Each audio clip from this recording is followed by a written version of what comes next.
Hey, Jermell. Hey, how you doing, man?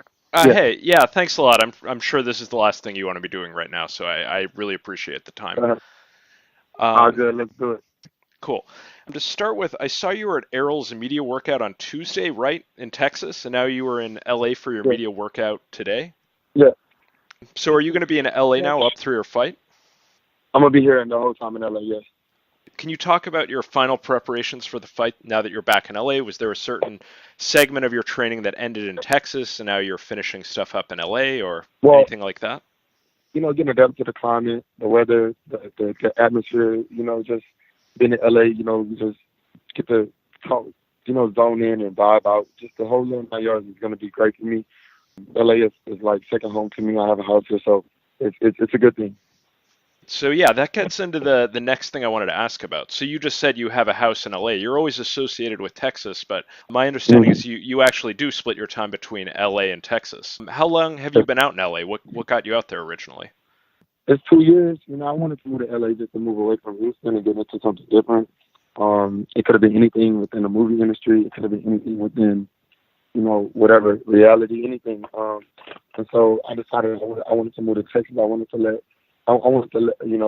branch out. And that's just what I did. Moved out here, started enjoying it. The weather's great. The time is good. People is great. Just everything, whole 9 yards. Cool. I believe you fought in LA about 6 years ago, but this is going to be your first fight in LA since you've lived out there, since you've had the house out there. Yes. Yeah, how does that feel to fight in front of the LA crowd now that you've been living in LA? Well, now that my popularity has grown, I know when I fought in LA, it wasn't too many people in the crowd, but this is looking like it's going to be a sellout crowd. So, and with the great friends that I have and the pressure that they're putting on me, it's going to be something spectacular. So hopefully I can go out there and perform well and do what I got to do and end the night how I want to and move on and try to become main event here in LA.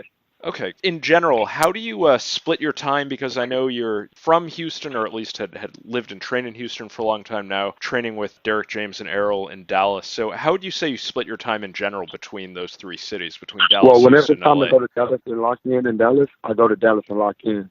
I train there, I give it my all, and when it's time to come back home to Houston, I go back home every week, every other weekend or something, just to visit family and get back to my roots. And it feels great. It feels great to go back home and see my body change and see my operation different.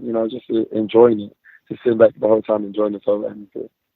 Okay, to continue to follow up here, your last two fights were in the Barclays Center. Now you're fighting in LA, where you're also living. Is there a deliberate plan trying to build up a fan base on the East Coast and West Coast, or is it just kind of played out this way?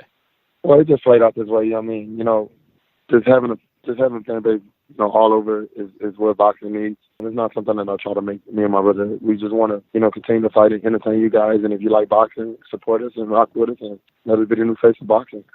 So on the same topic, are you looking forward to having a homecoming fight in Texas? Errol's fighting in Texas, or is that just going to be when it happens, it'll come? Yeah, when it happens, it'll come. But I definitely want that to happen. I'm not looking. I'm not like putting any pressure on anyone to make something like that happen. But I mean, once we do get a chance to fight in Texas, it'll be extravagant. We'll love it. We'll get in there and bob out and make it happen. Just give it all. Okay, thanks. Pivot onto a different topic. I was on the media conference call on Tuesday, and you mentioned that you have two offers from two different promoters. I was just wondering if you can talk about that a bit more. I don't know if you can talk about that, but I know boxing fans are really curious what that's about. Elaborate too much into it.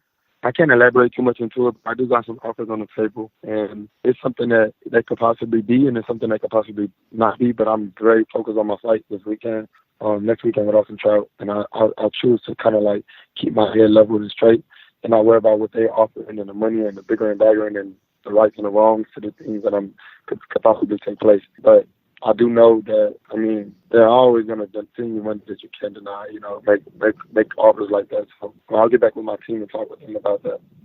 Sure. So I'm going to ask, again, I'm going to ask even more generally just to see if there's anything else, any other thoughts you have on this, related to the topic of signing with a promoter or not. Like, I don't, I've never been a boxer, but I think of like in real estate. I was with a promoter for 7 years. So, yeah.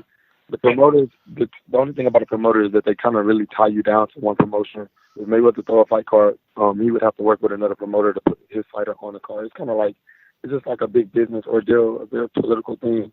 And that's why you see, like, we're not able to fight guys like Canelo like we want to, because of the fact that they have a promoter or they tied by somebody and that person don't like this person. So, you know, you got to kind of like be very, very careful about promotional contracts.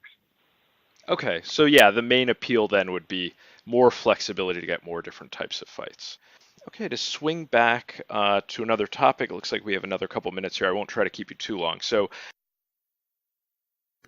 looks like we got cut off there. Are we still good? I mean, I've got some good stuff to work with already. If you have to go. Let me see. Okay, I'm really sorry. I don't know if that was me or him, but hang on.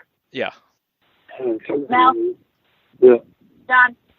Hi. John. Okay. You know what? I think actually that's probably good. I'll let you go. I have some other stuff, but it sort of gets broader, and I don't want to hold you down. Well, anyway, thanks for trying to swing back. I really appreciate the time, Jermell and Lisa. No, yeah. No problem at all. Okay. Good luck on the fight and the promotion. Yep. Bye then. All right.